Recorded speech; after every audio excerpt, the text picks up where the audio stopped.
Hello Linux fans and future Linux fans, it's Dorian. Today I'm going to show you how to install Linux from scratch. And this is not the same as my other videos. This is going to be just installing a regular Linux distribution. So now if you already have a distro in mind, you just type it into your Google, download Ubuntu desktop, for example, and so this is going to be the LTS. I'm not going to actually download it, but let's just say you pick your distro. I talked about in one of my videos the difference between rolling releases and standard releases. This is a standard release, so it's stable, comes out every 2 years, and you're just going to download it like any other file. Ubuntu would like you to donate, and you could say no, take me to the download. I'm not going to download it because I already have a bunch of ISOs here. So whether you're using Windows or Linux, you can create a boot disk or a boot USB stick. So in Windows, this works in Windows 10 as well. There's a program called Rufus. Just go ahead and Google that. It'll bring you to this page where you can download it, and here is what it looks like in Windows. You basically select your USB stick.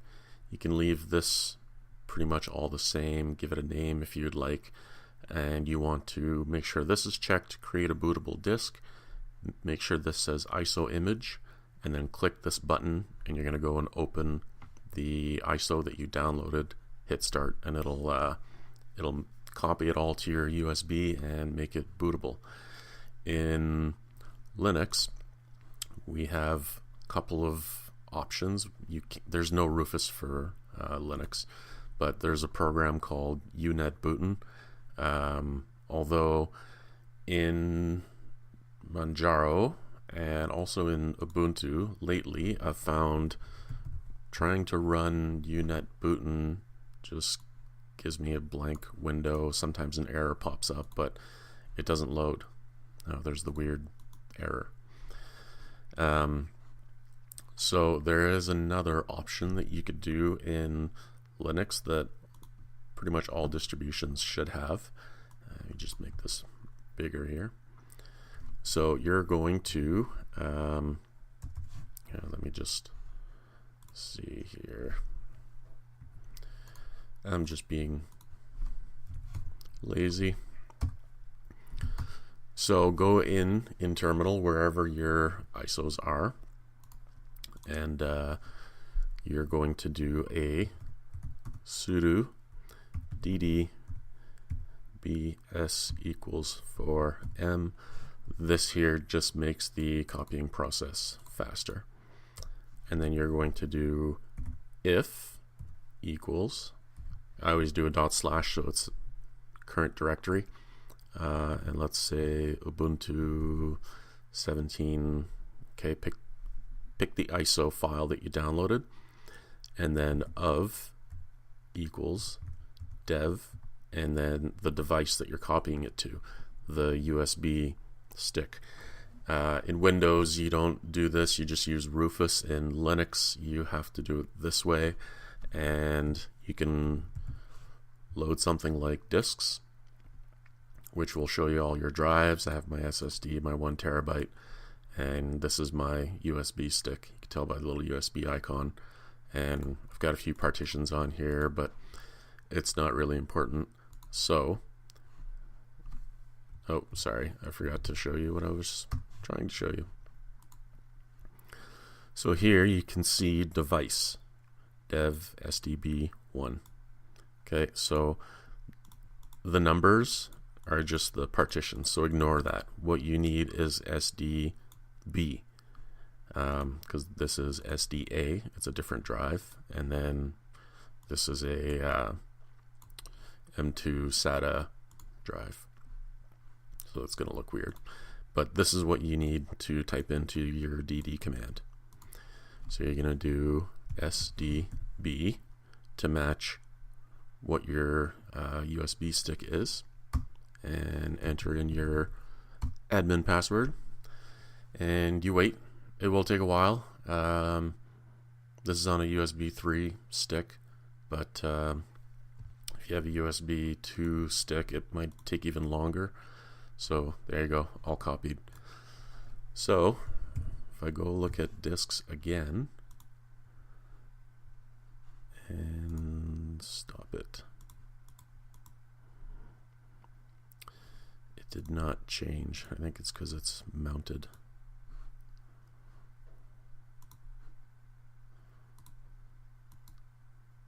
Unmount that, unmount that. Alright, unplug it. Plug it back in.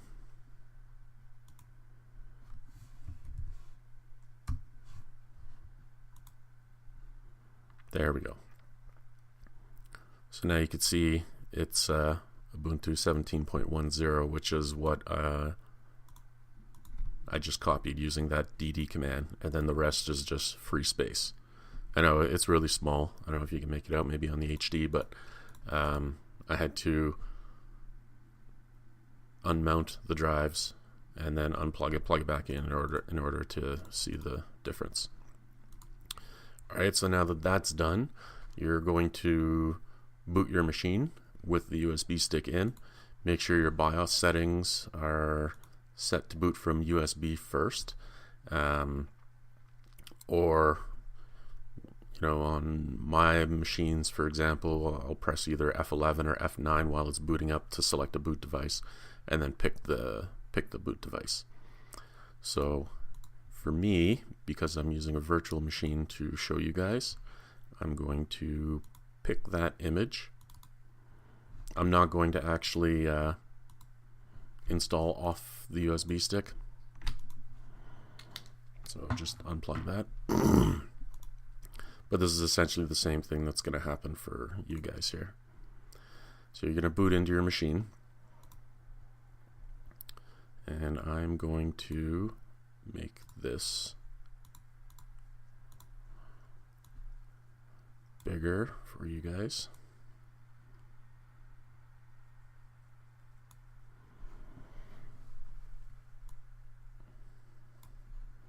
Okay, it might look a little funny just at this point. I don't know if I can get the perspective or the aspect ratio perfect. So you're going to boot in, and you'll have the options of either try or install Ubuntu. You can try it at first. It's basically just going to load up a desktop like as if it was installed on your system, and then this lets you try it out, play with it, see if you like it. So you can try Ubuntu and then do the same thing with the USB drive with another ISO.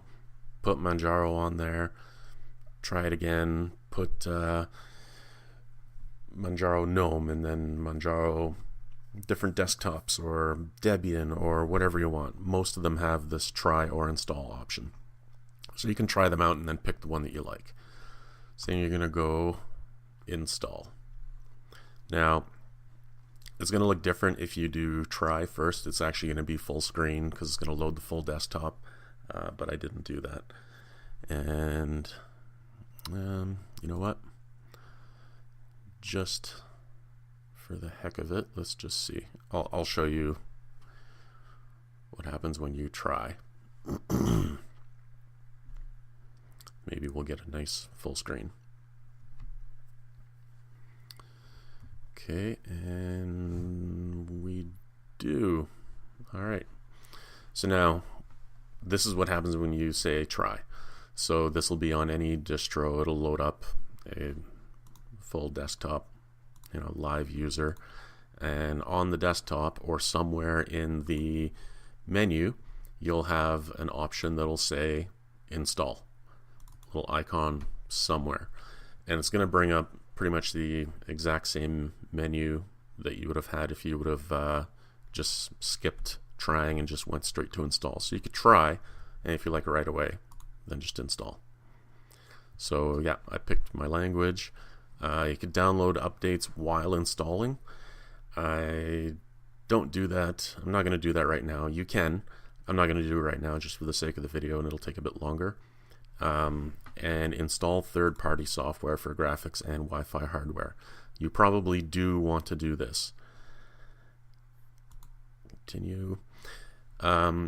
Another difference if you're doing this on bare metal, first thing you're going to want to do is, I don't have the Wi-Fi here because it's a virtual machine, but if you're not plugged in with a network cable, you'll want to connect your Wi-Fi and then you can download.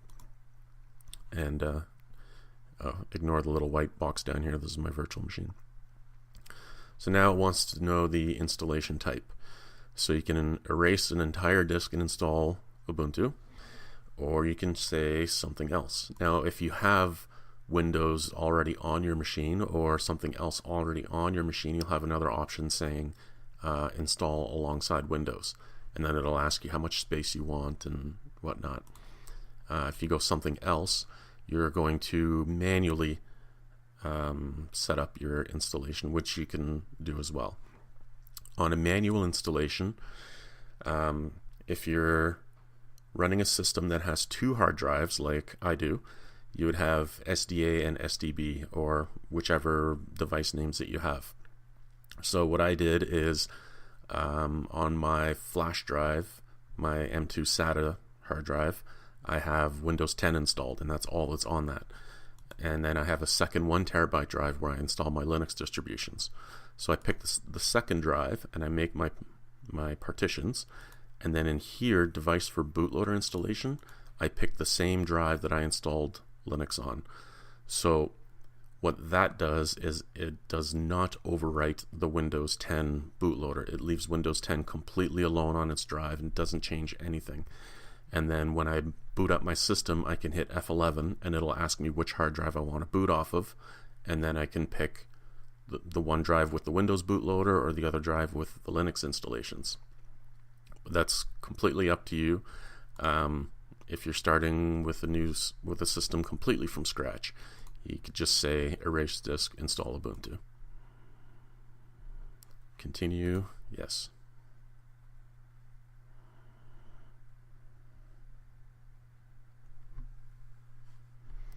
And then it's going to ask you for your time zone, where you are. It's going to want to pick your keyboard layout.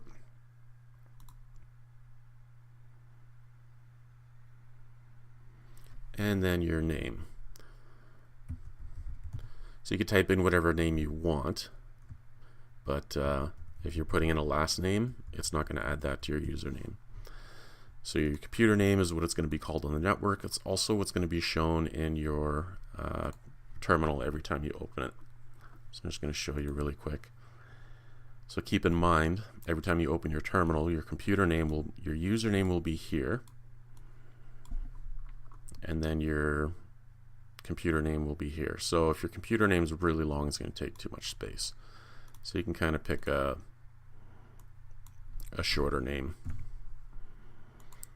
And then a password.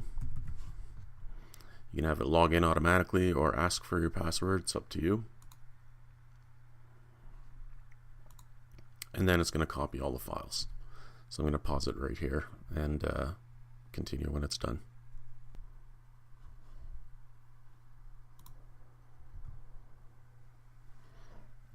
Alright, so now our installation's done, and you have your 2 options to continue testing or restart now.